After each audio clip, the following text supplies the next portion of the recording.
Hi, my lovelies. Welcome. I'm Leah Stewart, and I'm so happy you're here with me today. Before we dive into this story, I need to tell you something important. Everything you're about to hear is pure fiction. The characters, the situations, the political scenarios, they all came from my imagination, from that place where I love to create worlds where love can bloom even in the darkest circumstances. Because that's what I do, you know? I create storms so you can see how beautiful it is when two souls become each other's shelter. And speaking of stories, if you're enjoying what we create here, I'd love to have you in our Patreon community. The first link in the description will take you there. It's a special place where you can support this work and get exclusive content, bonus chapters, and listen to all the stories ad-free on Spotify. It's my way of giving something extra to those who make this stream possible. But for now, get comfortable. And I promise you, it's going to make your heart race. Let's begin. The rain fell as if the sky itself were grieving for him, because Jake Carrington no longer could. It was a cold, relentless downpour that plastered his dark hair to his skull and soaked through the shoulders of his worn leather jacket, but he didn't feel it. He didn't feel much of anything these days. He stood in the empty cemetery, a ghost among ghosts, the silence broken only by the drumming of rain on stone. 3 years. 3 years to the day since he had stood in this exact spot and watched them lower Marcus into the cold, unforgiving earth. 3 years since he had buried his partner, his brother, and the last good part of himself along with him. He had made a vow that day, a silent, brutal promise etched into his soul. He would never fail like that again. The phone in his pocket vibrated, a jarring intrusion into his private penance. He ignored it. It buzzed again, more insistent this time. He pulled it out, the screen slick with rain, and saw the words, "unknown number." He almost declined. Almost. But something, some lingering echo of the man he used to be, the man who always answered the call, made his thumb swipe to accept. Carrington. His voice was a low rasp, rough from disuse, like gravel grinding against stone. "Jake, it's George Miller." Jake closed his eyes, a muscle in his jaw tightening. Senator George Miller. Of course it was. The man had a politician's sixth sense for finding him at his weakest, for calling just when Jake wanted nothing more than to be forgotten by the world. He turned his back to the simple granite headstone, as if to shield his friend's memory from the compromise he was about to make. "Senator, with all due respect, if you're calling about a job, the answer is no." The pause on the other end of the line stretched for too long, filled only by the hiss of static and the sound of the storm. When Miller finally spoke, his voice was different. The polished, commanding tone of the senator was gone, replaced by the fractured whisper of a father. "My daughter almost died today." Jake froze, the cold rain suddenly feeling like ice against his skin. "The bombing at Hartley University," Miller continued, his voice trembling with the aftershock of a horror barely averted. "Grace was 200 yards from the epicenter. 200 yards, Jake. If she had left the library 2 minutes earlier." The senator's voice trailed off into a silence Jake knew all too well. It was the sound of a man who had just stared into the abyss and seen the face of someone he loved hanging over the edge. "I'm sorry to hear that, Senator, but there are security firms. I've tried them." Miller's voice was stronger now, but laced with a raw, desperate edge. "They gave me spreadsheets, statistics, 10-man teams with tactical gear, but not one of them could look me in the eye and guarantee me that my daughter will wake up alive tomorrow." "Senator, you're the last man I trust to keep someone alive, Jake." The words hit him like a physical blow, knocking the air from his lungs. Jake's gaze fell back to the headstone, the name carved into it a permanent accusation. Marcus Allen Reeves. Brother. Soldier. Friend. He couldn't keep Marcus alive. "Senator, Jake swallowed, the rain tasting like ash in his mouth. "I'm not in that line of work anymore. There's a reason for that. I know about Marcus." Miller's voice softened, becoming almost paternal, a calculated shift that grated on Jake's raw nerves. "I know what happened in Kabul, and I know you carry it like it was your fault." "It was my fault," The admission was a reflex, a truth he had lived with for 1,095 days. No. It was an impossible choice in a split second. And you chose to save 3 lives instead of 1. Miller took a deep, steadying breath. Marcus would have made the same choice. You know he would have. Jake squeezed his eyes shut, the rain on his face mixing with something hotter, something that felt dangerously like a tear. He hadn't cried in 3 years. He wouldn't start now. Please, Jake. The senator was gone again. This was just a father, stripped bare and begging. She's all I have, my only child, and they're going to try again. I know they are. Jake stood in the downpour, the world shrinking to the rain-slicked granite in front of him and the desperate voice in his ear. He had sworn off this life. He had promised himself he would never again hold someone else's life in his hands. But he also knew the sound of a man out of options. He had heard it in his own voice once. When do you need me? The question left his lips before he had consciously decided to ask it. The answer was immediate, a breath of pure relief. Now. The Miller mansion was exactly what Jake expected. An imposing fortress of stone and glass that loomed over its manicured lawns with cold, architectural arrogance.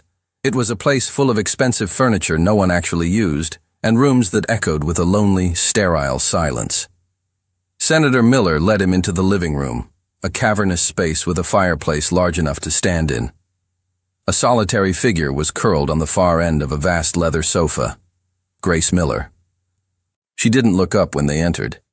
She was a small, huddled shape in the oversized room, her arms wrapped tightly around her knees as if holding herself together. She was still wearing the clothes from campus, ripped jeans and a gray university sweatshirt smudged with dust. Her brown hair was pulled back in a messy ponytail that had started to come undone. She wasn't crying, but Jake recognized the look in her eyes when she finally, slowly, lifted her head. It was the hollow, 1,000-yard stare of someone who had just been forced to understand, for the very first time, that they were not immortal. Grace. The senator's voice was soft, hesitant, as if he were approaching a frightened animal. This is Jake Carrington. He's going to be staying with us for a while. Her eyes, intelligent and brown, finally flickered toward Jake. They were filled with a volatile mixture of fear and indignation. Dad, we already have security. Her voice was firm, but Jake heard the tremor running beneath the surface, the fine crack in the porcelain. I don't need another one. Jake isn't another security guard, honey. The senator looked at Jake, and the weight of a father's desperation was in his gaze. He's a former Navy SEAL. He served in operations I'm not even allowed to mention. If anyone can keep you safe, it's him. Grace's eyes settled on Jake then, really seeing him for the first time. He felt the assessment, the rapid-fire analysis as she took in his soaked jacket, the hard lines of his face, the unyielding set of his shoulders. He could see the question in her eyes. Was he a protector or just a more handsome jailer? I don't need a babysitter, Dad. She stood up, and despite the fear Jake knew was thrumming through her veins, her posture was pure defiance. I need my life back. Jake watched her, silent, letting the space fill with her challenge. He let her see the stillness in him, the quiet economy of motion that spoke more of danger than any threat could. Then, for the first time since entering the house, he spoke. His voice was calm, level, but it cut through the tension in the room like a razor. I'm not a babysitter, Miss Miller. Her eyes snapped to his. I'm the person who's going to make sure you have a life to go back to. She stared at him, and for a split second, something passed between them. A silent, unwilling acknowledgement. Neither of them wanted to be here. Both of them were trapped. She broke eye contact first, her shoulders slumping almost imperceptibly. Fine, she muttered, the word heavy with exhaustion. And with that, she turned and walked out of the room, leaving Jake and the senator in a heavy silence. Miller let out a long, ragged sigh. She's scared, he said, the words sounding like an apology. Jake's gaze remained on the empty doorway through which Grace had disappeared. He could still feel the echo of her defiance, the brittle strength she was using as a shield. He recognized it. It was the anger that comes when you realize the world is not a safe place, when you are forced to live a life you did not choose. Protecting her from a bomber would be the easy part. "I know," he replied. Protecting her from the fear that was already starting to consume her. That would be the real battle.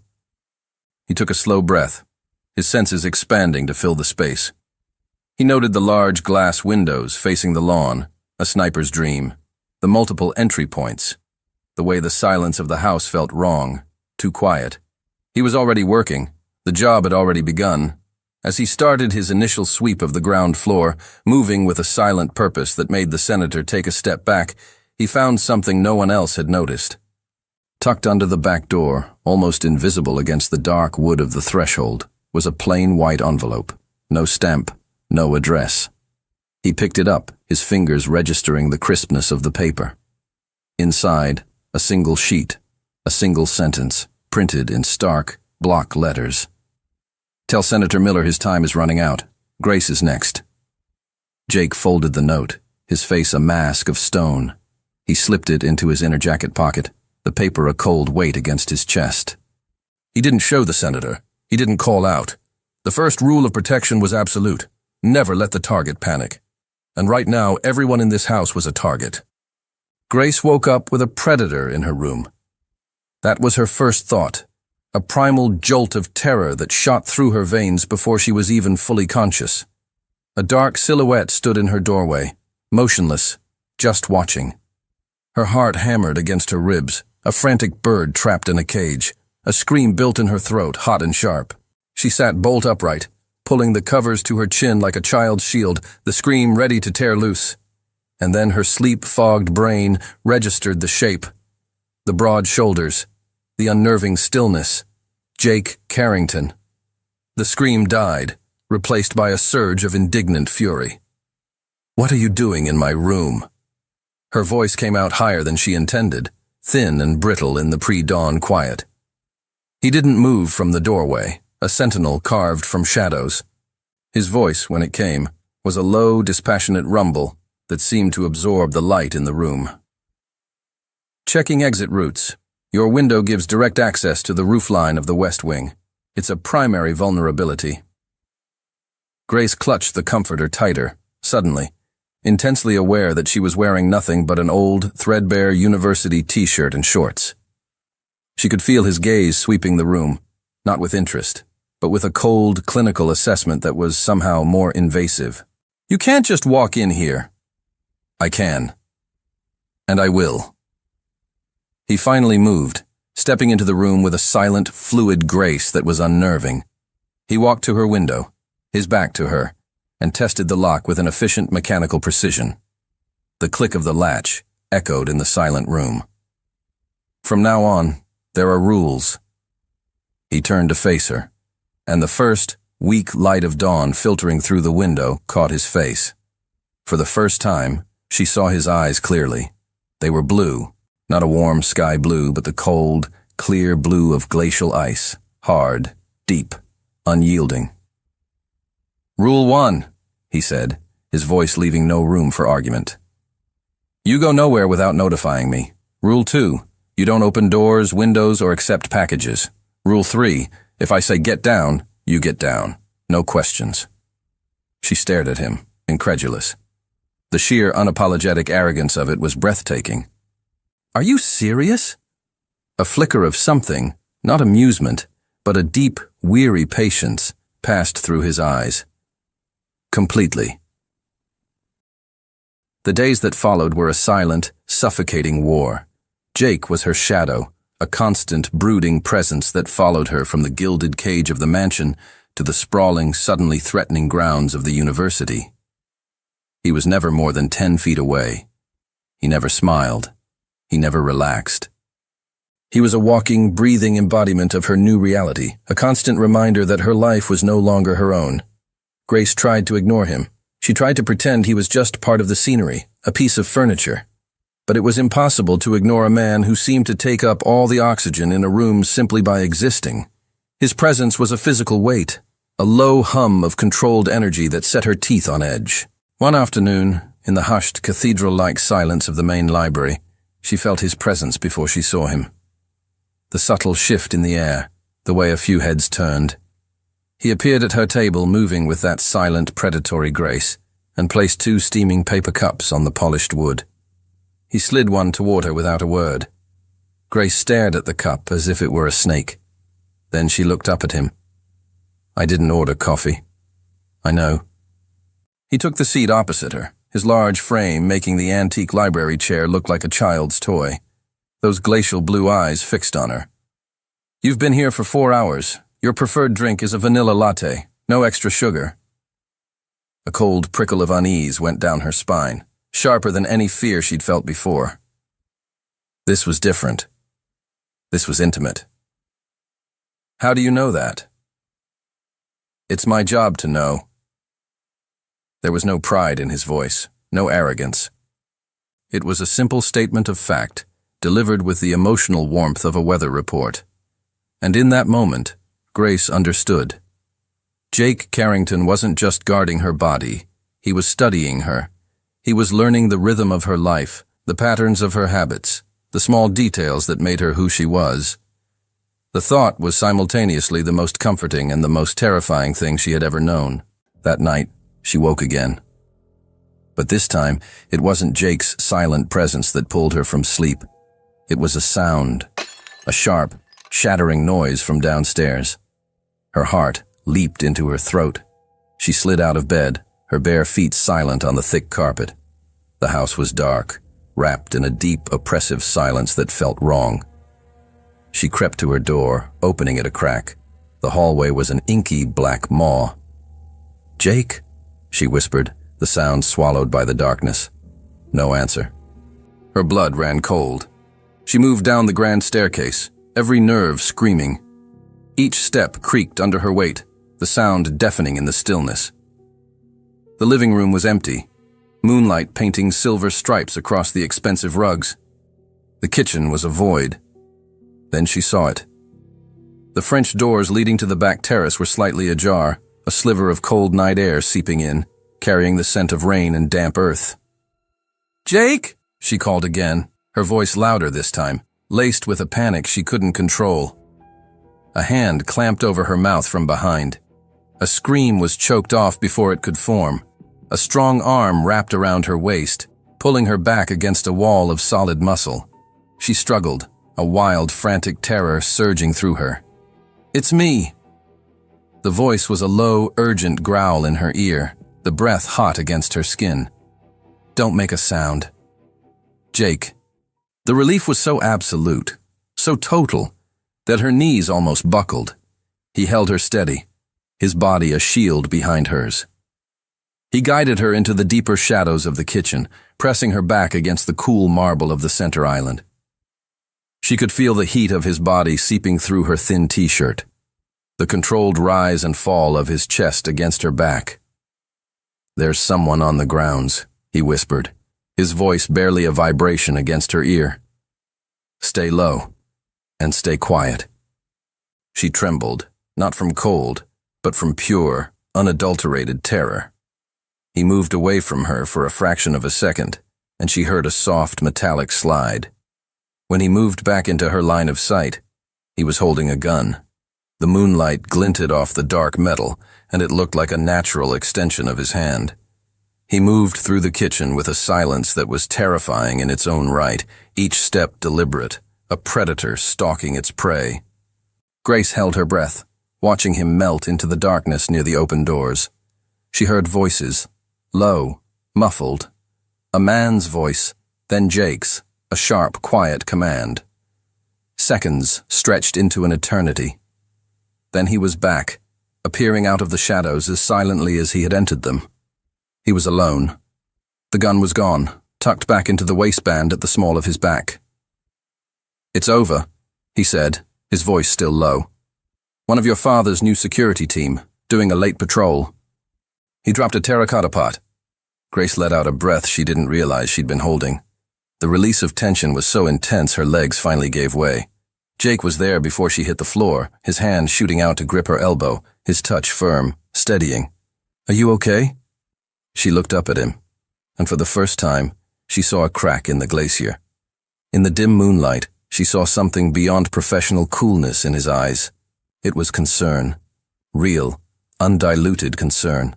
She could only nod, her throat too tight for words. He didn't let go. He kept his hand on her elbow, guiding her back up the stairs, his presence a solid, reassuring weight beside her. When they reached her bedroom door, he finally stopped. "Grace?" He waited until she looked at him, her eyes wide and dark in the dim hallway. "I promised your father I would keep you safe." His voice was low, intense, and it vibrated through her. "I don't break my promises." There was something in his eyes, a fierce, solemn vow that went far beyond a job description. It was a personal declaration, a piece of himself laid bare in the darkness, and it made her stomach flutter in a way that had nothing to do with fear. "I know," she whispered, and she realized, with a startling certainty, that she did. The days that followed settled into a strange, tense rhythm. Jake remained her silent, ever-present shadow, a constant weight in her periphery. But something had shifted in the space between them since the night of the broken pot. The air was still thick with unspoken rules and the constant, low-grade hum of danger, but now there was something else too, a fragile, unacknowledged awareness. It started with the coffee. Every morning, like clockwork, he would appear. Whether she was in the library, the conservatory, or the small breakfast nook, he would find her. He'd approach with that silent, unnerving grace, place a steaming cup on the table before her, and retreat to his watchful post without a word. It was always a vanilla latte. Always the perfect temperature, always exactly as she liked it. It became a ritual, a silent conversation in a relationship devoid of words. It was a gesture so mundane, so normal that it felt utterly alien in the high-stakes drama her life had become. And it was starting to get under her skin. "Why do you do that?" The question slipped out one morning in the library, louder than she intended in the hallowed silence. He had just placed the cup on her desk, the rich aroma of espresso and vanilla cutting through the musty scent of old books. He paused, halfway through turning away, and looked at her as if the question made no sense. "Do what?" "This." She gestured at the cup, a wave of frustration washing over her. It wasn't just about the coffee. It was about everything. The silent watching, the unnerving knowledge of her habits, the way he had inserted himself into every corner of her life. "You don't have to be nice to me. You just have to keep me alive. That's the job, right?" He held her gaze for a long moment. The icy blue of his eyes seemed to thaw for a fraction of a second, revealing a depth she hadn't seen before. Something that looked almost human. "I'm not being nice," he said, his voice a low rumble that was for her ears only. "I'm being efficient. You study better when you're caffeinated. You're less distracted when you're not thinking about being hungry or uncomfortable. And when you're focused," he paused, his gaze intensifying, "you're a more predictable asset. It makes you easier to protect." It was a cold, logical, infuriatingly plausible explanation. It was the perfect bodyguard answer. But as he walked away to take his position by the towering bookshelves, Grace didn't believe a single word of it. They were walking across campus later that day, the late afternoon sun casting long shadows on the manicured lawns. Jake was a half step behind her, and to her left, his usual position, his head constantly scanning, his presence a familiar, solid weight. Grace was trying to focus on the upcoming midterm, on anything other than the man walking beside her, when she stopped dead. Her eyes were fixed on the window of a small, old-fashioned ice cream parlor across the street. Jake stopped instantly, his body tensing, his hand instinctively dropping to the spot on his hip where his weapon was concealed. His gaze swept the street, the rooftops, the passing cars, cataloging every potential threat with a speed and focus that was terrifying.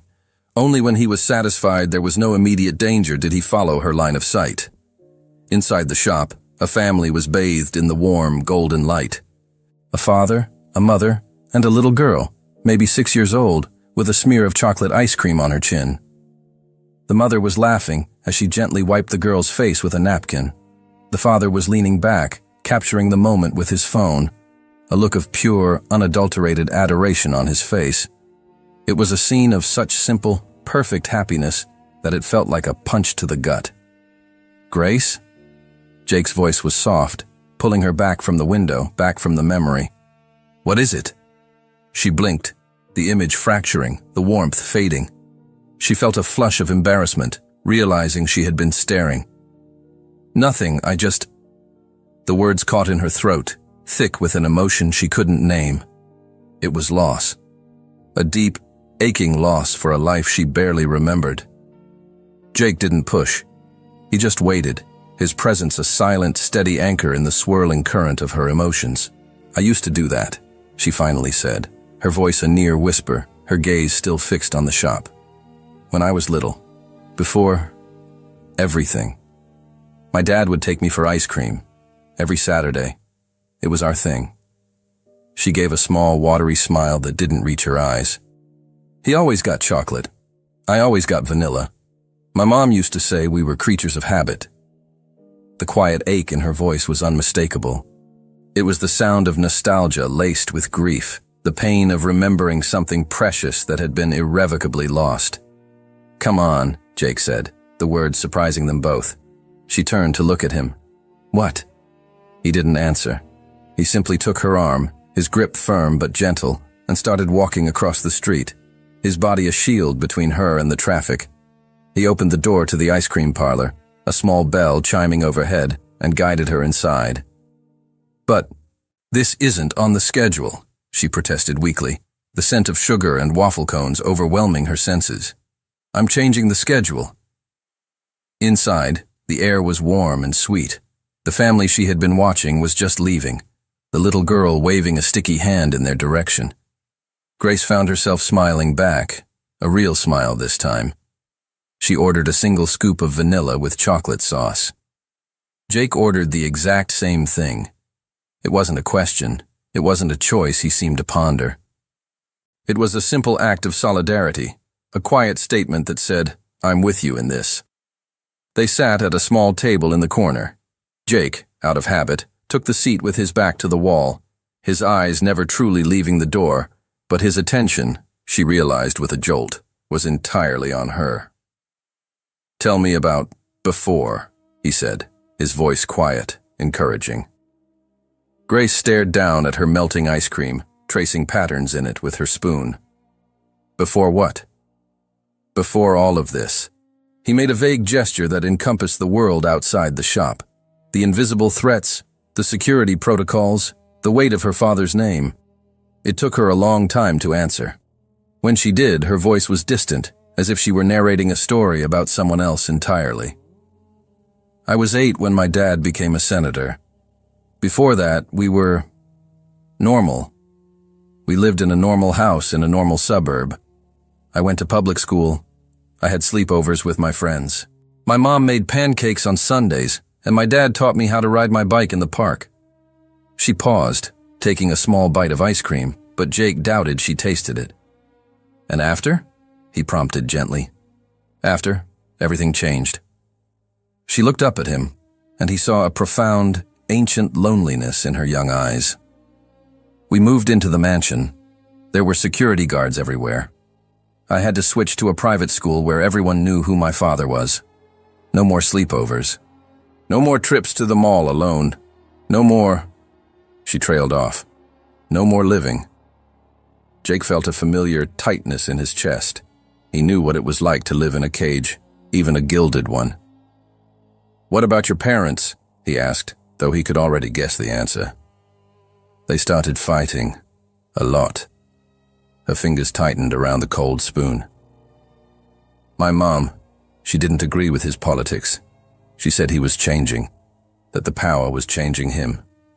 I was 10. I didn't understand. I just heard the yelling late at night when they thought I was asleep. He didn't say anything. He just listened. He was good at that. One day, she just left. She kissed me goodbye, told me she loved me, but that she couldn't stay anymore.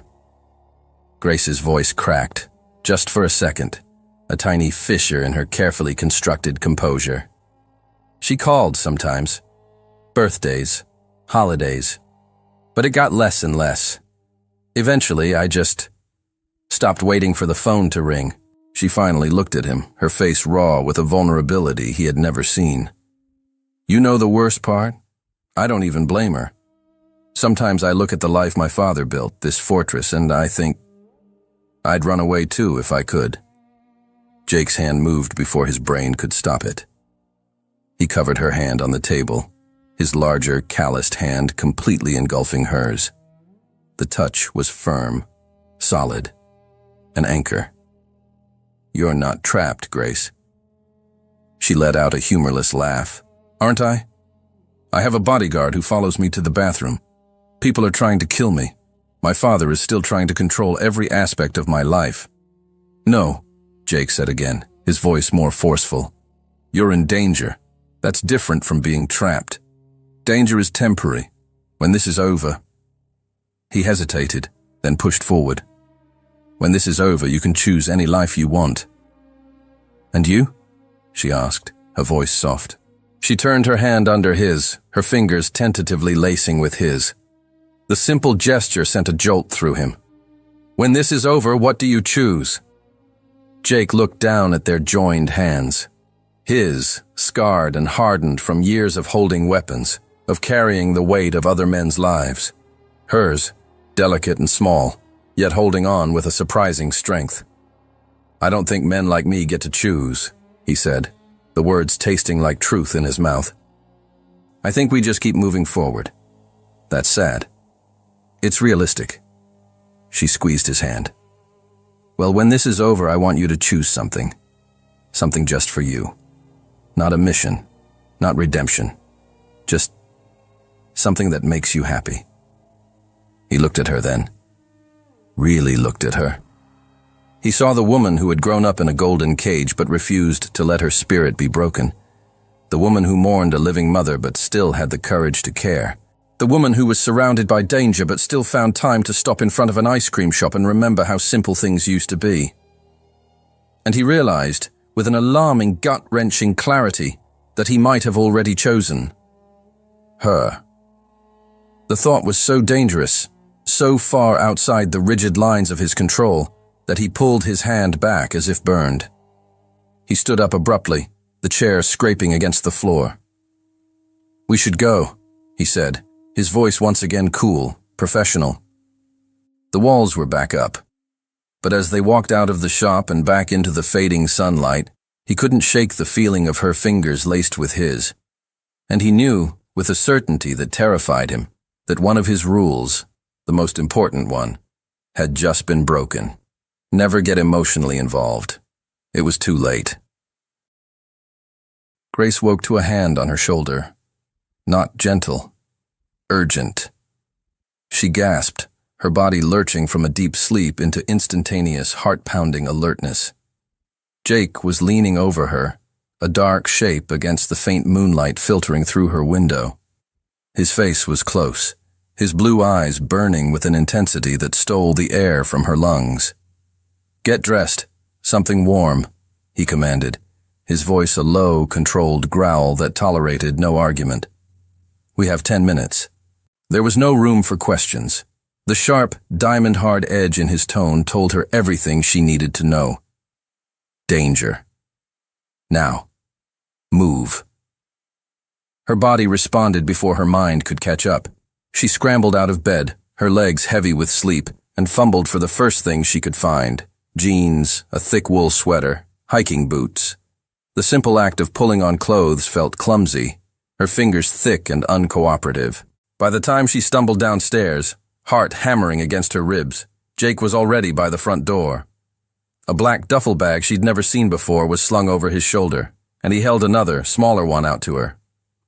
Let's go, he said, opening the door not to the familiar driveway, but to the rear service entrance leading to the garage.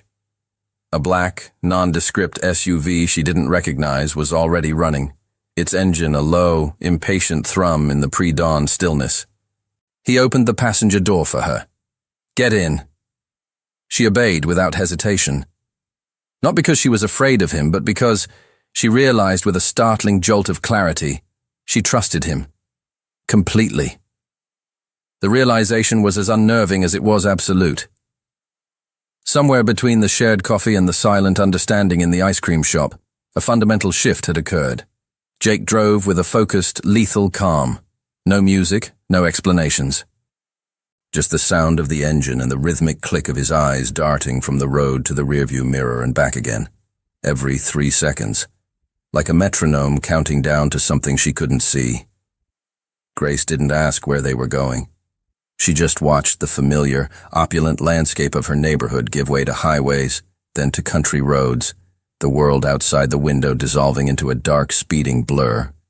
2 hours later, as the first hints of gray lightened the eastern sky, Jake turned onto a dirt road so overgrown and unmarked that Grace would have missed it entirely. "Where are we?" Her voice was a dry rasp. "Pennsylvania. Pocono Mountains." He navigated the rutted track with practiced ease, the dense trees closing in around them like a tunnel. "No one knows about this place. Not your father, not my team, no one." A strange feeling tightened in Grace's chest. It wasn't fear. It was something far more complex. It felt like relief. For the first time in weeks, she felt the suffocating weight of being watched begin to lift. Here, she wasn't the senator's daughter. She was just gone. The cabin emerged from the trees like a secret. It was small, built of dark, weathered logs, blending almost perfectly into the surrounding forest. There were no other lights, no other signs of life, just trees, sky, and a profound, unbroken silence. Jake cut the engine. The sudden quiet was deafening. "We'll stay here," he said, his voice low in the confines of the car. "Until I'm sure it's safe to go back." "How long?" she whispered. "I don't know." He finally turned to look at her, his face illuminated by the faint glow of the dashboard. "Does that scare you?" Grace considered the question. Being here, alone with him, in a cabin in the middle of nowhere, completely cut off from the world. It should have been terrifying. "No," she said, and the honesty of it surprised her. "Should it?" A flicker of something warm and unguarded passed through his eyes before the mask slammed back into place. "No, not with me." The first few days were a study in strange, domestic tension. No phone calls from her father, no security patrols, no cameras tracking her every move. There was just Grace and Jake and the 4 walls of the small cabin. It was in this forced, quiet intimacy that she began to see him. Not the bodyguard, the man. She learned the rhythm of his days. He rose before dawn, his movements silent as he performed a series of punishing exercises on the porch, his breath pluming in the cold morning air. He checked every lock on every window and door before they went to bed, a nightly ritual performed with the solemnity of a prayer. She discovered, to her astonishment, that he could cook. Not just functional, survivalist cooking, but eggs scrambled to perfection and coffee so strong and black it felt like a sin. And she learned that without the constant distractions of the outside world, it was impossible not to watch him. She watched the way he cleaned his gun at the kitchen table, his large, calloused hands moving with a delicate, focused precision, treating each component with a reverence that was both fascinating and terrifying. She noticed the way he would pause, almost imperceptibly whenever she entered a room, as if his entire being recalibrated to her presence, and she saw the way he never looked at her for too long, his gaze always skittering away as if looking directly at her might break some unspoken, self-imposed rule. On the 3rd night, sleep wouldn't come. The silence of the forest pressed in on her, not the menacing silence of danger, but a deeper, more profound quiet that left her alone with her thoughts. And all her thoughts, she realized with a growing sense of panic, were about Jake. She padded downstairs, drawn by a thirst she couldn't quench. She expected to find the main room dark and empty. Instead, a single lamp cast a small pool of golden light on the sofa, where Jake sat. He was holding a book, but he wasn't reading. His gaze was fixed on some distant point across the room, his expression lost and unguarded. Grace stopped at the bottom of the stairs, hidden in the shadows. There was a tension in his shoulders, a rigid set to his jaw that made her hesitate. He looked like a man haunted. He turned a page without seeing it, and she understood. He wasn't here, in this cabin. He was somewhere else entirely, somewhere dark.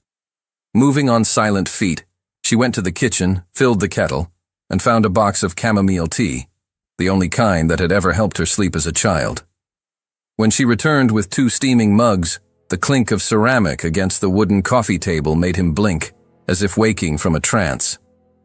"You should be asleep," he said, but there was no reprimand in his voice, just a flat statement of fact. "So should you."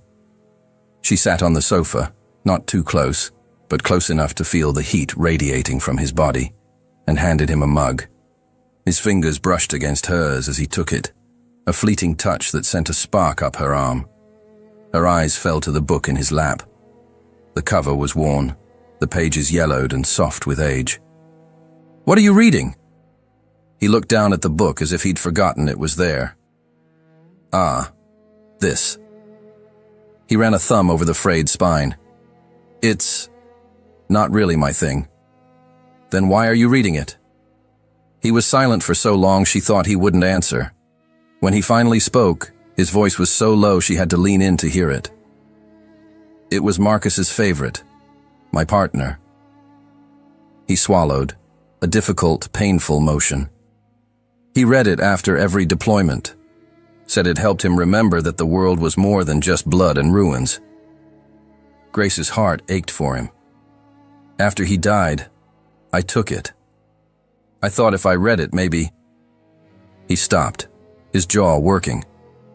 "Maybe I'd understand why he thought all of this was worth fighting for." She glanced at the cover, some classic novel about hope and second chances. Exactly the kind of thing a man like Marcus would read. Exactly the kind of thing a man like Jake would see as a weakness. "And did you?" she asked softly. He let out a short, humorless laugh that was more like a cough. "No, it just made me feel worse. Because Marcus saw beauty in everything, and I—" He closed the book with a soft thud. "I only see flaws, vulnerabilities, ways to fail." Grace took a sip of her tea, letting the silence stretch, letting his confession settle in the space between them. Then she said something she hadn't planned. "Do you think Marcus would want to be remembered like that?" His head snapped toward her, his eyes sharp and questioning. "What do you mean?" "As a ghost," she said, her voice gaining strength. "As the reason you punish yourself." She put her mug down and turned to face him fully. "You said he saw beauty in everything, right? So maybe he wouldn't want his memory to be the thing that stops you from living." He stared at her as if she'd just spoken in a foreign language. "He died saving people, Jake. That's not your failure. That's—" She searched for the right word. "That's who he was. A hero. And heroes don't want to be remembered as anchors, dragging people down with them. They want to be the reason people keep going." His breath hitched. He opened his mouth, then closed it. The muscles in his jaw worked furiously. "I never thought of it that way," he finally managed, his voice raw at the edges. "Maybe it's time you did." He looked at her then, really looked at her, as if he were seeing her for the first time. Not as the senator's daughter, not as a job, but as Grace. "How did you get so wise?" he asked, and there was something dangerously close to awe in his voice. She shrugged, a small, self-deprecating smile touching her lips. "I've had a lot of time alone to think. When you grow up in a cage, you learn to live inside your own head." He leaned back against the sofa, letting his head fall against the cushions. He closed his eyes, and for the first time since she'd met him, the tension seemed to drain from his body. He didn't look like a soldier or a bodyguard. He just looked tired, human. And Grace, unable to help herself, let her eyes wander. They traced the hard, clean line of his jaw, so defined it looked like it had been carved from granite. Her fingers tingled with the absurd, sudden urge to touch it, just to see if it was as unyielding as it looked. Her gaze dropped lower to the way his dark, long-sleeved shirt stretched across the broad expanse of his chest. It was a simple, functional piece of clothing, but on him, it was a study in contained power, hinting at the years of ruthless training that had sculpted the muscles beneath. A slow, unfamiliar heat bloomed in her stomach and crept up her neck. "Stop it," she commanded herself. "He's your bodyguard. This is insane, inappropriate." But then he sighed, a low, weary sound, and the slight expansion of his chest under the fabric made her have to look away, her eyes fixing on her own mug as if it held the secrets of the universe. When was the last time she had felt this? This sharp, unnerving awareness of another person's physical presence? The way her own body seemed to react to him, her heart rate quickening, her skin prickling with an energy that had nothing to do with fear. Never, she realized with a dizzying certainty. She had never felt this before. It was terrifying. It was dangerous. And it was utterly, completely wrong. He opened his eyes, and they were fixed on her. The weariness was still there, but it was mingled with something else now. Something softer. Something open. And her stomach did a slow, lazy flip that had nothing to do with terror and everything to do with him. "Thank you," he said, his voice a rough whisper. "For what?" "For seeing Marcus. Not the ghost I made him." She had to swallow before she could speak, because the space between them on the sofa suddenly felt both too small and vast as a canyon. "You're welcome." He kept looking at her, not the quick, assessing sweep she was used to, but a deep, steady gaze, as if he were trying to memorize her face. And Grace, caught in the pull of it, looked back. She saw the tiny, faded scar above his left eyebrow she'd never noticed before. She saw the way the lamplight turned the blue of his eyes to a deep, stormy gray. She saw his lips, usually pressed into a firm, unyielding line, were slightly parted, soft, almost vulnerable. The silence shifted again. It grew heavy, charged. He blinked first, his gaze dropping away as if he'd touched a hot stove. The walls were back up. "You should get some sleep," he said, his voice rougher than before. Grace nodded, not trusting her own voice. She stood, picking up her empty mug. As she walked past him toward the kitchen, her fingers brushed against his shoulder. It was the lightest of touches, an accident of proximity. But she felt it like a brand, a jolt of pure, undiluted electricity. And by the way, his entire body went rigid, the muscles under his shirt coiling like springs. She knew, with terrifying certainty, that he had felt it too. "Good night, Jake," she managed to say, her voice surprisingly steady. "Good night, Grace." She was halfway up the stairs when she heard him exhale, a long, slow, controlled breath. The sound a man makes when he is fighting a war with himself, and losing. The fragile truce they had forged in the dead of night, over chamomile tea and shared ghosts, held for 2 more days. They existed in a state of suspended animation, a quiet domestic dance of shared spaces and unspoken thoughts. The air in the cabin remained thick with a new, palpable tension. The memory of his confession about Marcus, the ghost of her touch on his shoulder. They were acutely aware of each other in a way that went far beyond the professional roles of protector and protected. It was dangerous territory, and they both knew it. They were sitting on the porch as the sun bled through the trees in strokes of orange and purple, painting the sky in bruised, beautiful colors. The air was crisp and smelled of pine and damp earth. Jake was performing his ritualistic maintenance on his Sig Sauer, his hands moving with a familiar, hypnotic grace as he disassembled, cleaned, and reassembled the weapon. It was a process so ingrained in him it seemed as meditative as it was mechanical. Grace watched the fluid, precise movements of his hands, the same hands that had held hers in the ice cream shop, the same hands that had gripped her shoulder with such steadying force. She broke the comfortable silence, her curiosity finally getting the better of her. "Did you always want to be a soldier?" His hand stilled for a fraction of a second, a tiny falter in the otherwise perfect rhythm. He looked up from the slide of the pistol, his eyes meeting hers across the small space.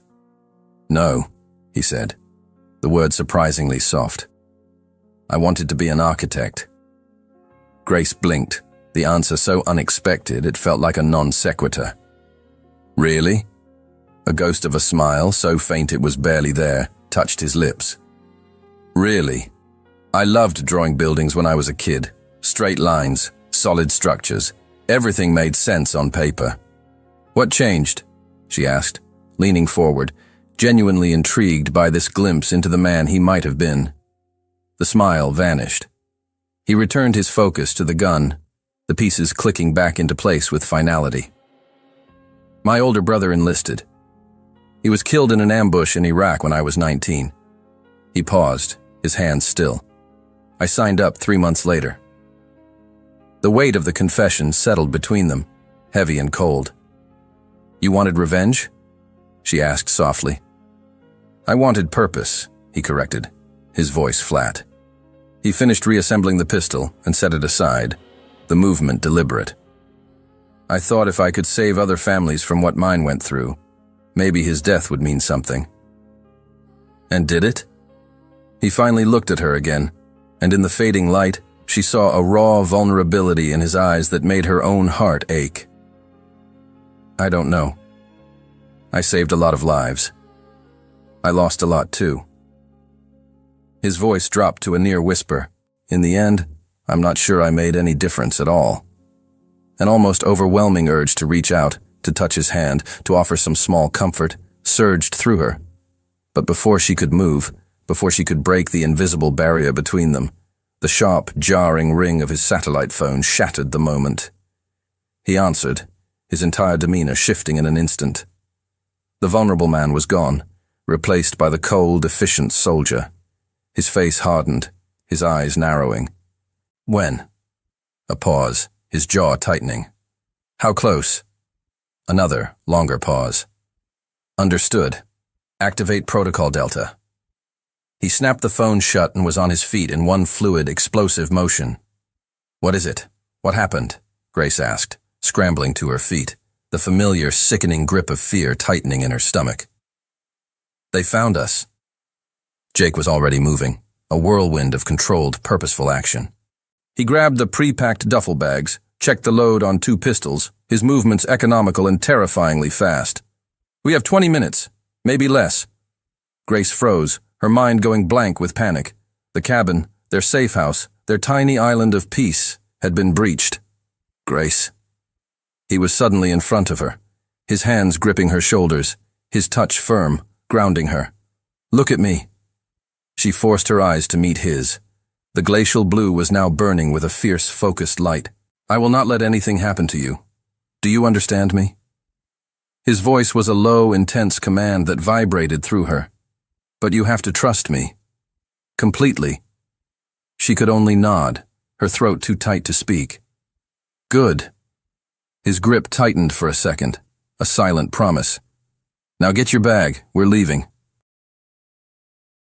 They didn't use the door. Jake led her to a trap door hidden beneath a rug in the main room, revealing a dark, narrow space. "It's a root cellar," he explained, his voice all business. "Leads to a tunnel. I dug it the first day we got here, just in case."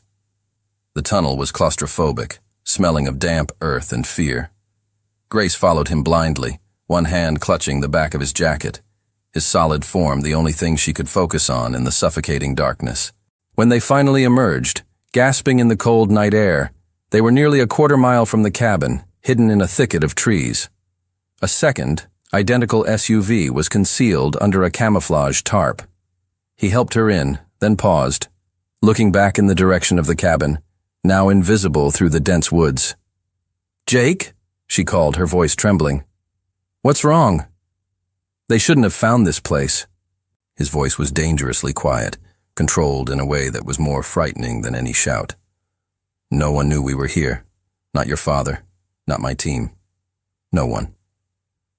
A cold dread, worse than anything she'd felt before, crept down her spine. "What are you saying?" He turned to face her, and in the stark moonlight, His face was a mask of cold fury. There was something wild and dangerous in his eyes now. I'm saying someone on the inside is feeding them information. Who? I don't know yet. He slid into the driver's seat, the engine roaring to life. But I'm going to find out. They drove in a tense, suffocating silence. Grace watched him, saw the obsessive way he checked the mirrors, the hard set of his jaw, the constant scanning motion of his eyes. An hour later, he pulled into the cracked asphalt parking lot of a run-down, forgotten motel on the side of a deserted highway. The flickering neon sign read, VAC NCY. One room, Jake grunted at the sleepy night clerk, slapping cash on the counter. One night. The clerk handed over a key without a second glance. The room was small, smelled faintly of bleach and desperation, and contained a single double bed and a worn-out armchair. Jake locked the door, bolted the chain, and wedged the armchair under the knob. He checked the window lock twice before pulling the grimy curtains shut, plunging the room into near darkness. He finally turned to her, his face grim. You take the bed. I'll take the floor. Grace was too exhausted, too emotionally drained to argue. She collapsed onto the lumpy mattress, not even bothering to take off her boots. But as she lay there, staring at the water-stained ceiling, sleep felt a million miles away. She listened to Jake's movements in the dark. She heard the soft rustle of him settling, not on the floor, but in the corner, his back against the wall, facing the door. She heard the quiet, metallic click of the safety being disengaged on his pistol. Jake, you don't have to. Sleep, Grace. His voice was a soft, rough command from the darkness. I'm on watch. And cocooned in the sound of his steady breathing, with the knowledge that he was awake and armed just a few feet away, Grace, against all odds, finally felt her eyes drift shut. She woke hours later, disoriented in the unfamiliar darkness. The room was silent. Too silent. The steady rhythm of Jake's breathing was gone. She sat up, her heart instantly pounding. Jake! A floorboard creaked by the window. He was standing there, a tall silhouette against the thin, cheap curtains, looking out through a tiny gap. But he wasn't watching the parking lot. He was holding a phone. Her phone. What are you doing? She asked, her voice a fearful whisper. He turned slowly. His face was unreadable in the darkness, but when he spoke, his voice was stripped of all warmth, all connection. It was as cold and hard as the steel of his gun. Why, Grace? He asked, the words dropping into the silence like stones. Do you have encrypted messages from an unknown number on your phone? I can explain. The words tumbled out of Grace's mouth, a reflexive, desperate defense before her mind had even caught up.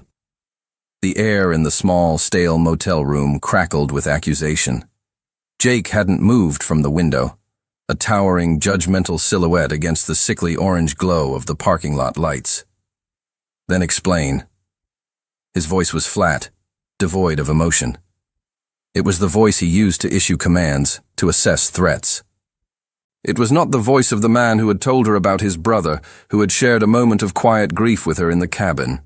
That man was gone.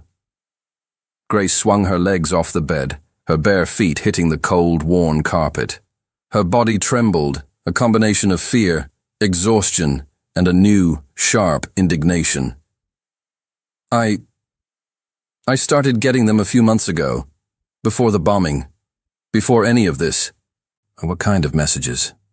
He still hadn't moved, his stillness a form of pressure, forcing the truth from her. Someone telling me my father was lying to me, that he wasn't the man I thought he was. She swallowed, her throat dry.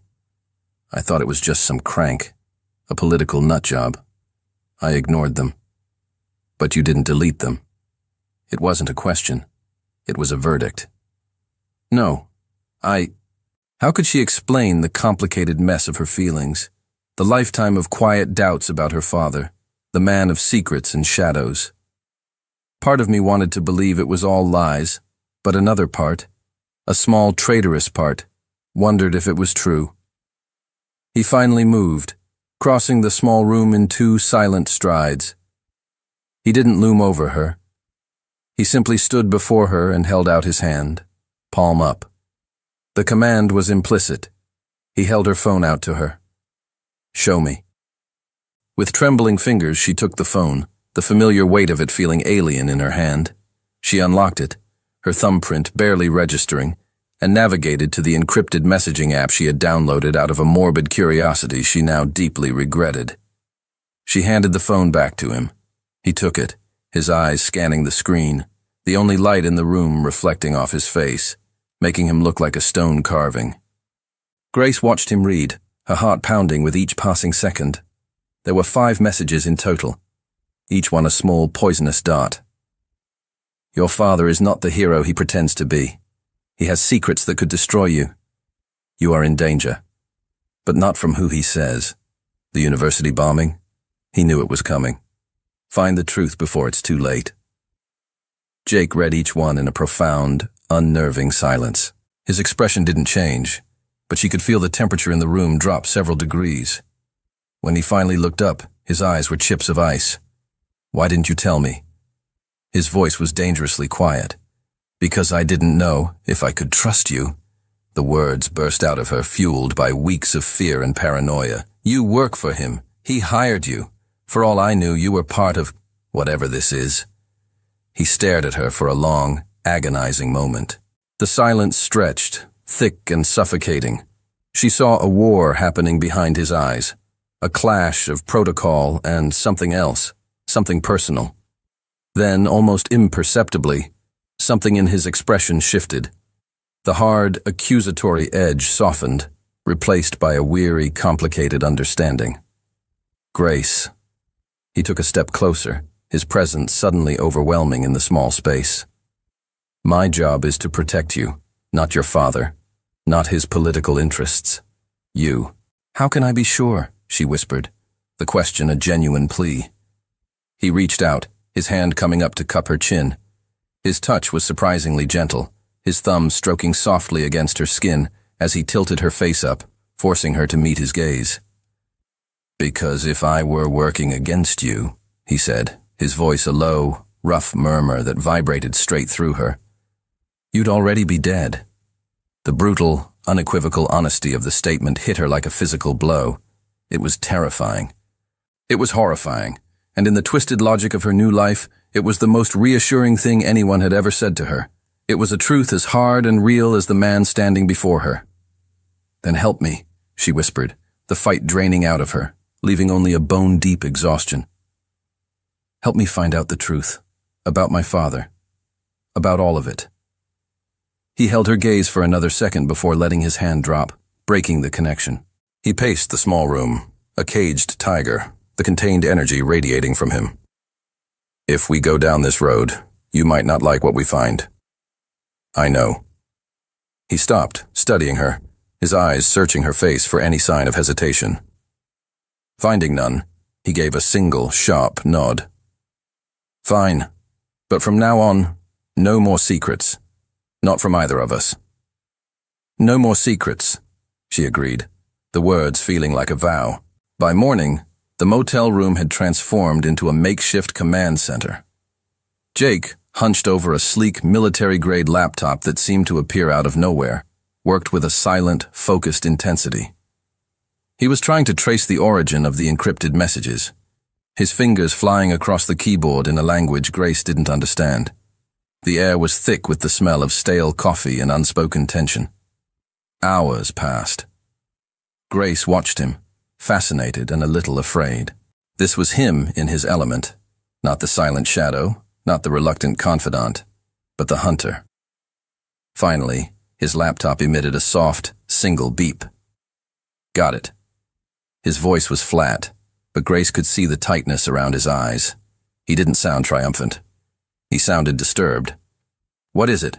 she asked, moving to stand behind him, peering at the screen. He turned the laptop so she could see. A string of code resolved into a location, an IP address, and finally, a name. "The messages originated from inside your father's own security office," he said, his voice grim. "From a computer assigned to someone on his internal staff." Grace felt the floor tilt beneath her feet. "Who?" "A man named Diaz." The name hit her like a punch. Ryan Diaz. But he's my father's right-hand man. He's been with him for over a decade. She thought of the kind, balding man who always had a smile for her, who slipped her candy when her father wasn't looking when she was a little girl. It didn't make sense. Jake slowly closed the laptop. And now he's sending you anonymous warnings about his own boss. Why? What could he possibly gain? I don't know. Jake stood, grabbing his leather jacket. The easygoing man from the cabin was completely gone, replaced by a cold, hard-edged stranger. You stay here. Lock the door. Don't open it for anyone but me. Where are you going? She asked, a new fear coiling in her stomach. He paused at the door, turning to look at her. The intensity in his gaze was a physical force, pinning her in place. I'm going to have a conversation with Mr. Diaz. He was gone for 3 hours. 3 hours that stretched into an eternity. Grace paced the small room, jumped at every sound, imagined 1,000 terrible scenarios. When the knock finally came, 3 sharp, precise raps, their agreed-upon signal, she nearly sobbed with relief. She threw the door open. What happened? Did you talk to him? Jake stepped inside, locking the door behind him. He leaned back against it, his face pale under his tan, his jaw clenched so tight a muscle jumped in his cheek. It wasn't Diaz, he said, his voice a rough, hollowed-out rasp. What do you mean? He looked at her, and she saw something broken in his eyes, something that hadn't been there before he left. Someone got to him first. He was murdered, 2 hours before I arrived. He took a deep, shuddering breath. Single gunshot to the back of the head, professional execution. Grace covered her mouth with her hand, a wave of horror and nausea washing over her. Diaz, kind, smiling Diaz, dead. Jake. He pushed himself off the door, his movements stiff. Whoever is behind this, Grace, they're cleaning up loose ends. He looked at her, and the raw, protective fury in his eyes was terrifying and comforting all at once. And I need to find out who they are before you're the next one. She couldn't stop shaking. Even after a scalding hot shower that left her skin red, even after Jake had methodically checked every lock and peered out every window, assuring her in that low, steady voice that they were safe for now, the tremors continued. They started deep inside her, a seismic reaction to the news. Diaz was dead. The fact of it was a cold, hard stone in her stomach. He had a family. He had tried to warn her. And now, he was gone. The world felt thin, brittle, like it could shatter at any moment. You need to eat. Jake's voice cut through her daze. He placed a white paper bag leaking the greasy, savory scent of Chinese takeout on the small, scarred table. Grace stared at it, her stomach churning. I'm not hungry. Grace. He had a family, she interrupted, her voice sounding distant to her own ears. She looked up at him, her eyes burning. A daughter. She's 8 years old. Jake hesitated, the professional mask slipping for a fraction of a second, revealing the man beneath. He knew what that meant. He knew the cost. Tears she hadn't realized she was holding back finally spilled over, hot and sharp against her cold skin. And now she doesn't have a father. Because of me. No. He was across the room in 2 strides, his large frame suddenly filling her vision. He knelt in front of her, bringing himself to her level. The intensity in his eyes was a physical force. Not because of you, because of whoever is pulling these strings. But he was trying to warn me, she choked out, a sob tearing through her. He was trying to protect me, and he died for it. Listen to me. He reached out, his hands framing her face. His palms were rough, calloused, but his touch was surprisingly gentle, his thumbs stroking away her tears. He forced her to meet his gaze. Diaz made a choice. He chose to warn you because it was the right thing to do. Don't let his death be for nothing by shutting down now. The dam broke. A raw, ragged sob escaped her, and before she could think, before she could stop herself, she was lurching forward, her hands grabbing the front of his shirt, clinging to him as if he were the only solid thing in a world that was dissolving into chaos. And Jake Jake, who lived by a code of professional distance, Jake, who kept the entire world at arm's length, didn't push her away. He didn't stiffen. He pulled her in. His arms came around her, strong and sure, enveloping her completely. One hand spread wide across her back, holding her steady, while the other moved to the back of her head, his fingers tangling gently in her damp hair. He held her against his chest, and she buried her face in the crook of his neck, inhaling the scent of leather and clean soap and something that was just him. "You've got me," he murmured, his voice a low, rough vibration against her ear. "I promise, you've got me." They stayed like that for a long time, the world shrinking to the circle of his arms. The takeout grew cold on the table. The sounds of the highway outside faded into a distant hum, and in the quiet, desperate space between them, something shifted. Something broke. When Grace finally pulled back, her storm of tears had subsided, leaving behind a bruised, aching calm. "I'm sorry," she whispered, her face hot with embarrassment. "Don't be." His voice was hoarse, deeper than usual. He hadn't let go. His hands were still resting on her shoulders, his thumbs stroking small, soothing circles against her collarbones. She looked at him, really looked at him. She saw the way his gaze was searching her face, as if memorizing every detail. She saw the muscle jumping in his jaw, the only sign of the tension he held in check. "Jake," she started, but she didn't know how to finish. "Thank you. I'm scared. Don't let go." He seemed to understand anyway. Because the space between them, already so small, was shrinking. He was leaning in. Or maybe she was. Or maybe the gravity in the room had simply shifted, pulling them inexorably together. His eyes dropped to her lips. Her breath caught in her throat. His head tilted, his own lips parting slightly. She could feel his breath on her skin, warm and unsteady. This was it. A line was about to be crossed. A rule was about to be shattered. And then his phone rang. The sound was a gunshot in the silent room. They flinched back simultaneously, the spell broken, the air suddenly charged with a different kind of tension, awkward and electric. Jake pulled his phone from his pocket, his expression instantly hardening, the professional mask slamming back into place. "Carrington." A pause. "When?" Another, longer pause. "Understood. Keep me updated." He ended the call and looked at Grace. Whatever had almost happened between them was gone, buried deep beneath layers of duty and control. "That was your father," he said, his voice flat. "He wants to see you." They agreed to meet on neutral ground, a quiet, family-style restaurant in a small town 2 hours away. Jake insisted on arriving an hour early, his focus absolute. He walked the perimeter, mapped out every exit, his eyes scanning every face, every car, his senses on high alert. When Senator Miller finally arrived, he looked like a man who had aged a decade in a week. His shoulders were slumped, his expensive suit seemed to hang off his frame, and there were dark, bruised circles under his eyes.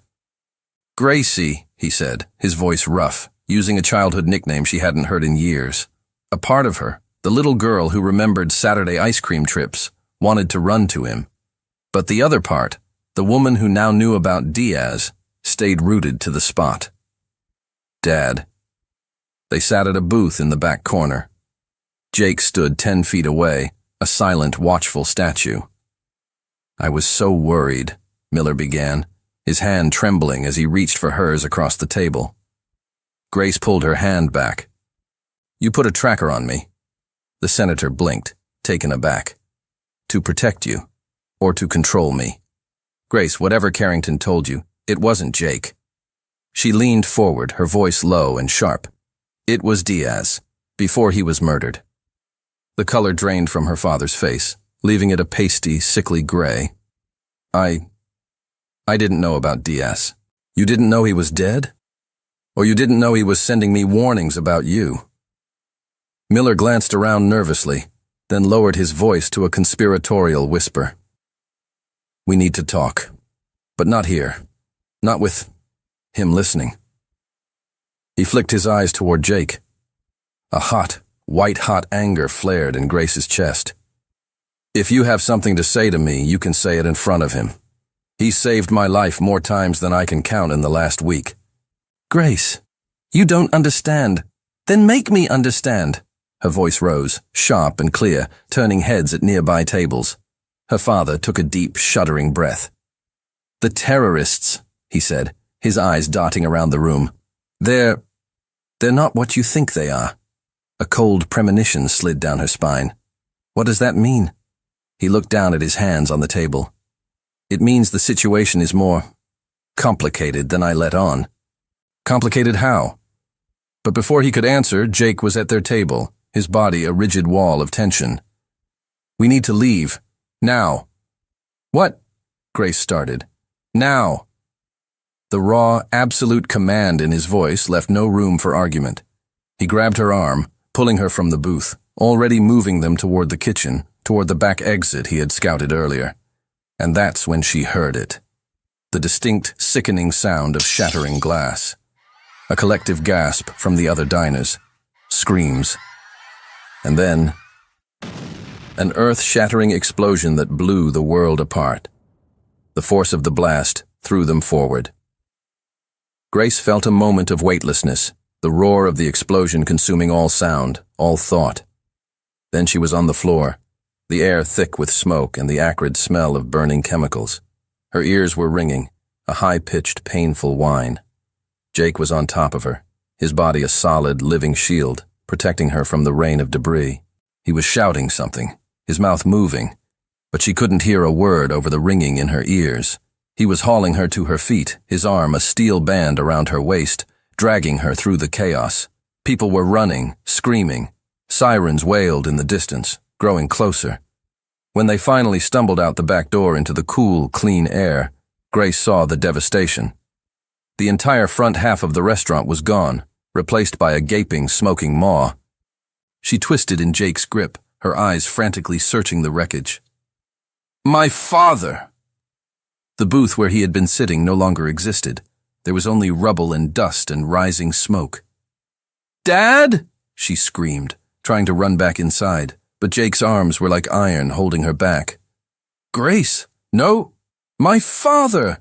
She shrieked, fighting him, her fists beating uselessly against his chest. He spun her around, his hands gripping her face, forcing her to look at him. There was a gash on his forehead, blood trickling down into his eyebrow, but his eyes were clear, focused, burning with a desperate intensity. Grace, listen to me. I need you to trust me. We have to go. Now. But my dad... Your dad has his own security, and paramedics are on the way. If we stay here, you die. Do you understand?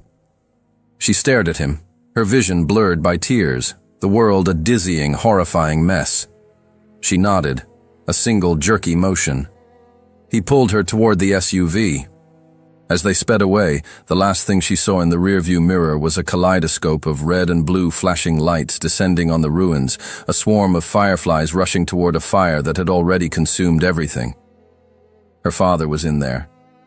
Somewhere. Alive or dead. She didn't know. This story continues in part 2.